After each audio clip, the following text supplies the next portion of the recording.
Scarlett Johansson fait partie de ces célébrités qui n'ont pas honte de parler de leur acné ouvertement. Une maladie de peau dont elle a souffert pendant son adolescence et qui a eu un impact important sur sa santé mentale. Je vous explique. Même si je n'étais pas sous les yeux du public, confiait-elle au magazine Glamour en 2023, le simple fait d'avoir cette peau dont j'étais hyper consciente au jour le jour était une source d'anxiété et de frustration pour moi.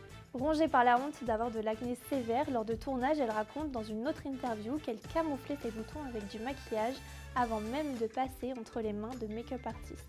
Désormais débarrassée de son acné, son combat n'a pas été de tout repos. Elle explique en effet avoir essayé tous les types de peeling et de masques contre l'acné avant de finalement se rendre compte que les produits qu'elle utilisait étaient trop abrasifs pour sa peau sensible. Et c'est justement grâce à ce parcours compliqué avec sa peau que Scarlett Johansson a décidé de fonder sa propre marque de cosmétiques clean, The Outset. Et elle n'est pas la seule célébrité à avoir connu les désagréments de l'acné. L'actrice Cameron Diaz en a longtemps souffert, même à l'âge adulte. Tout comme Lily Reinhart, dont l'acné kystique a ébranlé sa confiance en elle. Le mannequin Kendall Jenner en a également souffert et a même longtemps été critiqué par le public sur ce sujet.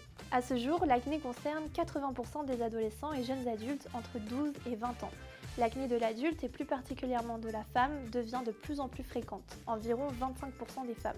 Il s'agit donc d'une condition de peau assez commune.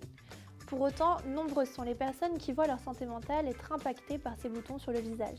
Et en parlant ouvertement, les célébrités permettent donc de normaliser l'acné et de décomplexer. Car en effet, l'acné n'est pas une personne, que l'on soit une star ou pas.